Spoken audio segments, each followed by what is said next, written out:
আজকে আমরা বানাতে চলেছি পেঁয়াজ রসুন ছাড়া ইলিশ বিরিয়ানি। এর জন্য আমরা এখানে ৮ পিস ইলিশ মাছ নিয়ে নিয়েছি, সেটাকে নুন হলুদ দিয়ে ম্যারিনেট করে রেখেছি আধ ঘন্টার জন্য। তারপর এখানে আমরা ১৫০ গ্রাম মতো জিরে, গোটা জিরে শুকনো কড়াইতে রোস্ট করে নিয়ে ওটাকে পেস্ট করে নিয়েছি। তারপর এখানে আমরা কাঁচা লঙ্কা বাটা ইউজ করব। আর কাঁচা লঙ্কা বাটাটা আপনারা যেরকম ঝাল খান সেরকম পরিমাণ মতো ইউজ করবেন। তারপর আমরা এখানে শুকনো লঙ্কার গুঁড়ো দেবো 3 টিস্পুন মতো, আর 2 টিস্পুন মতো কাশ্মীরি লঙ্কার গুঁড়ো দেবো। শুকনো লঙ্কাটা দিলে কি হয়, মাছের রঙটা খুব সুন্দর আসে। আর অবশ্যই মাছটা কোনো রকমভাবে ভেজে করা যাবে না, পুরোটাই কাঁচা অবস্থায় ইলিশ মাছটা করতে হবে।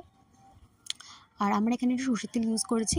আর সর্ষের তেলটা এখানে বাজারের প্যাকেটের সর্ষের তেল নয়, আমার বাবা সবসময় ঘানি থেকে ওই যেখানে সর্ষের তেল বানানো হয় সর্ষে ভাঙিয়ে সেখান থেকে আনা হয়েছে সর্ষের তেলটা। যে কারণে এই তেলটার একটা আলাদাই ঝাঁজ থাকে, খুব সুন্দর ভালো লাগে। বিশেষ করে এই ধরনের মাছের রেসিপি খেতে তো খুবই ভালো লাগে।